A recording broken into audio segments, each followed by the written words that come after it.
Hai, apa kabar semuanya? Semoga kabar Anda baik-baik saja. Terima kasih karena sudah memberikan support dan juga kesetiaan Anda untuk membangun channel Codot Film. Yuk kita lanjutkan alur ceritanya, sambil siapin kopi dan cemilan, setting suara volume full. Gasken. Naik tingkat. 039. Aduh, 039. Levelnya telah meningkat. Tampaknya meskipun Anda sendiri tidak memotong musuh, Anda bisa mendapatkan poin pengalaman. Ini sepadan dengan usaha untuk berkeliling. 039, hanya 2 yang terbunuh dengan tanganku sendiri. 039. Setidaknya ada 13 dari mereka yang membantu orang lain. Karena Anda juga bisa mendapatkan pengalaman dengan cara ini, peningkatannya sudah dekat. Cheng Jinwoo yang bersemangat bergerak lebih cepat. Desir. Engah. Uhaha. Berkat bantuan rahasia Cheng Jinwoo, pertempuran berakhir dengan aman. 039. Hoa. 039. Cheng Jinwoo, yang berada jauh dari kerumunan, diam-diam menyingkirkan belati itu, lalu dia melihat sekeliling dengan matanya. 039, jika level ini, 039. Sepertinya sudah dibersihkan. Dia juga mendapat level tambahan. Mayat setidaknya 20 orang raksasa tergeletak di tanah. 039. Jika saya membersihkan orang-orang ini sendirian, saya dapat meningkatkan ke level lain. 039. Sangat disayangkan bahwa ini adalah tempat berburu di mana divisi Hunter menghabiskan banyak uang untuk mendapatkan kualifikasi untuk menyerang dan menjarah. Cukup untuk bisa melakukan ini. 039, tidak buruk. Cheng Jinwoo dengan ekspresi puas kembali ke sudut ruang bawah tanah tempat porter seharusnya berada. Uhahaha.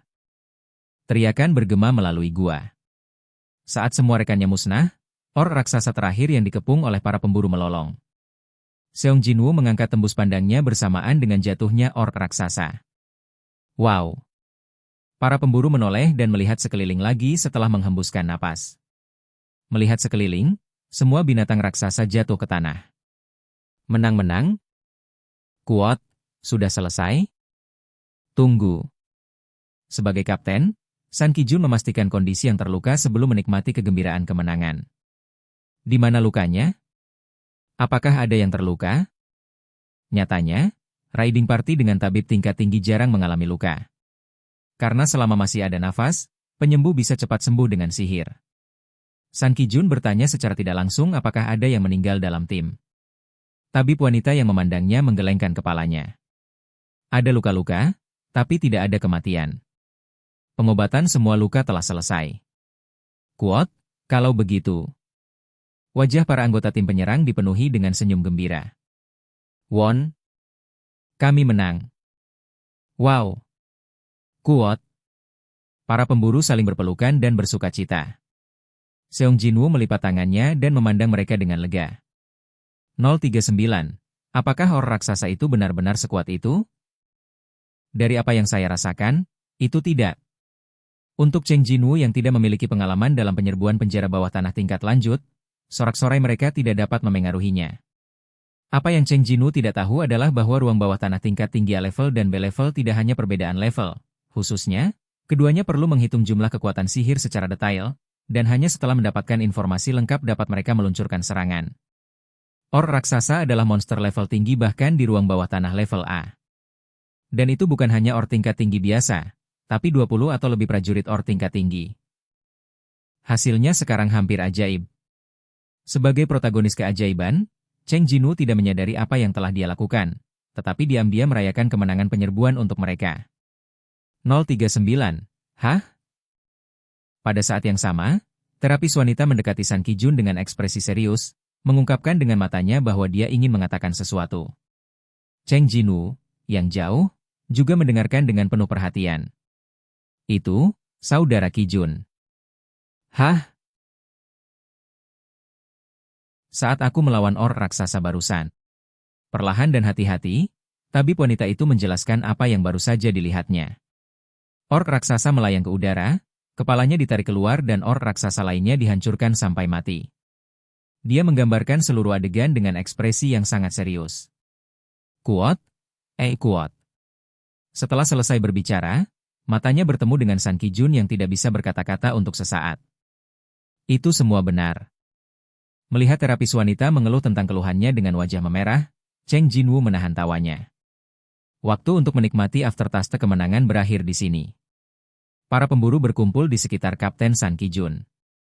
Kapten, apakah Anda ingin melanjutkan? Bukankah ini agak berbahaya? Aku baru saja datang ke sini belum lama ini, dan aku bertemu dengan or raksasa. Bagaimana kalau pulang dulu? Sun Ki-jun melihat ke sisi lain gua dan mengatupkan bibirnya dengan erat. 039, memang sulit untuk memilih. 039. Cheng Xiaoyu dapat memahami suasana hati Sun Ki-jun.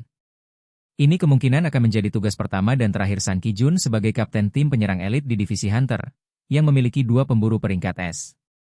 Ini adalah pertama kalinya dia memimpin tim untuk menyerang, tetapi dia memutuskan untuk mundur dalam waktu sesingkat itu. 039. Menyerah dalam situasi ini, tidak peduli siapa itu tidak akan mau. Tapi kapten yang bijak. Bibir Sun Ki-jun bergetar perlahan, dia sepertinya telah mengambil keputusan. Ayo evakuasi dulu. Mendengar ini, mata Cheng Jinwoo menyipit. Untungnya, Sun Ki-jun bukanlah orang bodoh. Keputusan kapten di Dongyeon itu mutlak. Anggota partai yang merampok harus mematuhi keputusan dari pemimpin partai yang merampok tanpa syarat. Prajurit yang tidak mematuhi perintah bahkan dieksekusi di tempat. Dalam arti tertentu, ruang bawah tanah jauh lebih berbahaya daripada medan perang. Oleh karena itu, kapten seperti apa yang harus ditemui adalah masalah hidup dan mati. Dan Sun Ki-jun jelas tidak mengecewakan para pemain. Mendengar instruksi Sun Ki-jun untuk mundur, semua anggota tim penyerang menghela nafas lega. Panggilan? Saya pikir Brother Sun akan bertahan sampai akhir, itu membuat saya takut setengah mati. Aku tidak sebodoh itu. Sun Ki-jun tersenyum dan menepuk pundaknya. Tentu saja aku tahu, tapi saudaraku, lihat bagaimana tanganku gemetaran. Oke, berhentilah berpura-pura, ayo pergi, semuanya. Mengikuti instruksi Sun Ki-jun, tim penyerang mulai bergerak. Cheng Jinwoo, yang merupakan porter, tidak terkecuali. Meskipun arahnya berlawanan dengan saat datang. Cheng Jinwoo tersenyum tak berdaya. Saya ingin masuk dan melihat-lihat lagi. 039. Bagaimanapun, dia hanyalah seorang pejalan kaki. Dari sudut pandang tamu, tidak mungkin dia mendikte keputusan pemilik. Sayangnya, saya khawatir ini adalah akhir dari hari ini. Apa? Mungkin tabib wanita itu tidak puas dengan kapten yang tidak percaya padanya, jadi dia datang ke sisi Cheng Jinwoo sambil bergumam. Itu jelas benar. Dia cemberut dan menatap Seong Jinwoo dengan penuh harap. Itu, ork raksasa tadi, tidak mengenalmu. Aku tidak melihatnya. Merayu? Berharap untuk runtuh. Seong Jinwoo harus menemukan cara untuk menahan tawanya. Entah berapa lama aku berjalan seperti ini. Tiba-tiba, orang di depan berhenti dengan tergesa-gesa. Sun Ki-jun mengangkat tangan kanannya tinggi-tinggi. Berhenti, berhenti. Nada suaranya konyol. Pemburu yang tersandung dan Seong Jinwoo, yang waspada dengan sekelilingnya, segera berhenti. Semua orang mulai berbisik. Oke guys, jangan lupa like, comment, share, and subscribe di channel Codot Film. See you next video, PH out and bye-bye.